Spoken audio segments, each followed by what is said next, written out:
কোনো এক দেশে দুই দরবেশের মধ্যে খুব বন্ধুত্ব ছিল, দোস্তি ছিল।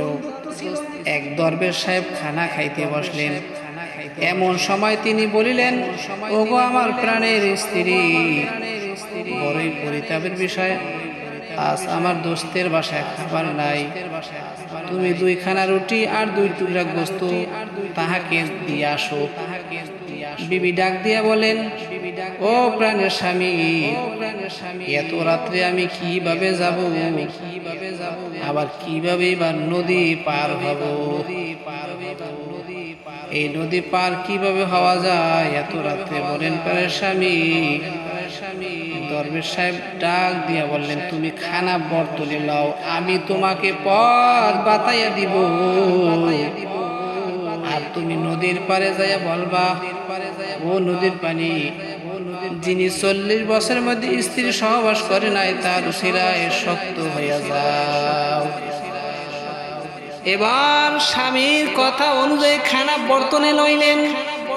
এবার খানা নিয়ে তিনি হাঁটতে লাগলেন। হাঁটতে হাঁটতে নদীর পারে চলে গেলেন। এবার নদীর পারে যাইয়া বলতে আসো, নদীর পানি রে, যিনি 40 বছর যাবৎ স্ত্রীর সহবাস করে নাই, তুমি তার উসিলায় শক্ত হইয়া যাও। এই কথা বলার মাত্র নদীর পানি শক্ত হয়ে গেল। অতঃপর বিবি পানির উপর দিয়ে হাঁটিয়া গিয়া তাহার দোস্তের বাসায় খাবার পৌঁছে দিলেন। এবার দোস্ত খানা শেষ করিয়া ওই বিবি সাহেবের নিকট বর্তন ফেরত দিলেন।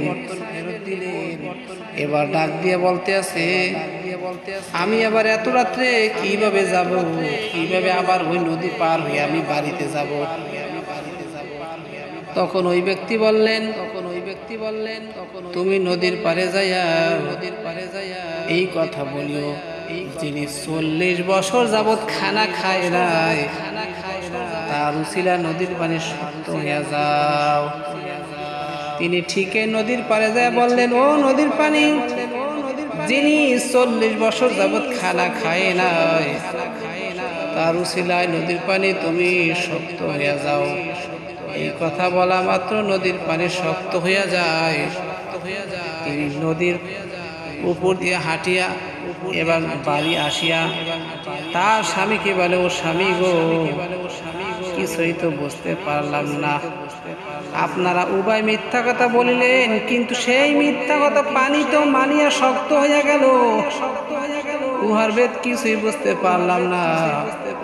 আপনি আমার সঙ্গে শতবার সহবাস করলেন, আপনার দোস্তকে নিজ চোখে দেখিলাম খানা খাইলেন, অথচ আপনি বললেন 40 বছর যাবৎ সহবাস করি নাই।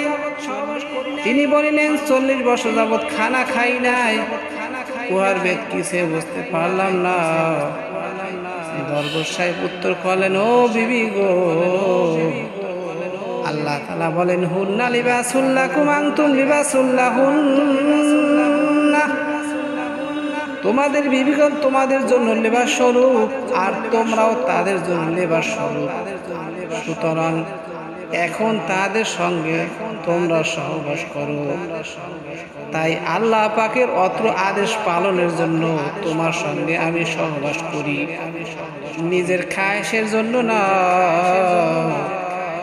আর আমার দোস্ত বলছেন তিনি 40 বছর যাবৎ খানা খান নাই। তাহার অর্থ হইল এই যে আল্লাহ তাআলা পবিত্র কোরআনে ইরশাদ করেন, কুলু ওয়াশরাবু, অর্থাৎ তোমরা খাও আর পান করো। তাই তিনি আল্লাহর হুকুম পালন করছেন, খানা খাইলেন।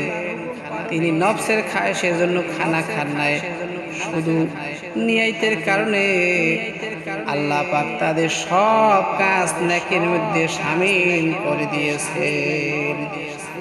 এই জন্য আল্লাহর হাবিব সাল্লাল্লাহু আলাইহি সাল্লাম বলেন, ইন্নামাল আমালু বিন্নিয়াত, নিশ্চয় আমলের ফলাফল নিয়ত অনুসারী হইয়া থাকে।